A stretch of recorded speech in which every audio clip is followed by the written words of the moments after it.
عاشقان رسول کی دینی تحریک دعوت اسلامی کے تحت ملک و بیرون ملک منعقد ہونے والے نیکی کی دعوت کے سلسلوں کی بدولت برائیوں میں مبتلا افراد نیکی کی راہ پر گامزن ہوتے ہیں، تو اسی کے ساتھ شعبہ فیضان اسلام کے تحت غیر مسلم بھی دامن اسلام سے وابستہ ہوا کرتے ہیں۔ ایسا ہی کچھ دیکھنے کو ملا افریقی ملک موزمبیق کے شہر ماپوتو کے اطراف علاقے میں، جہاں انفرادی کوشش و نیکی کی دعوت کی بدولت غیر مسلم کلمہ پڑھ کر دامن اسلام سے وابستہ ہوا، جسے نگران ماپوتو پروونس نے کلمہ پڑھایا۔ لا الہ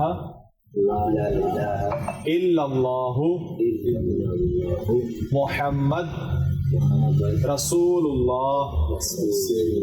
ان کا اسلامی نام رکھتے ہوئے نگران ماپوتو پروونس نے اس قبول اسلام کے حوالے سے مدنی خبروں کو بتایا۔ الحمدللہ ہمارے سلیم بھائی ہمارے اسلامی بھائی ہیں، ان کی انفرادی کوشش سے یہ اسلامی بھائی ذہنی طور پر تیار ہو رہے تھے، تو آج یہاں پر الحمدللہ کوشش کی گئی، انہوں نے اسلام قبول کر لیا۔ اب ان کا نیا اسلامی نام محمد شکیل رکھا گیا ہے، اور انشاءاللہ ان کے ساتھ سلسلہ بھی بنا کے فیضان مدینہ میں یہ کوشش کریں گے روزانہ جا کر وہاں جو ہمارے امام صاحب ہیں انشاءاللہ ان کے پاس جائیں گے اور بنیادی معلومات اسلام کے حوالے سے انشاءاللہ یہ سیکھیں گے۔ کلمہ شریف کا ان کو ترجمہ بھی بتایا گیا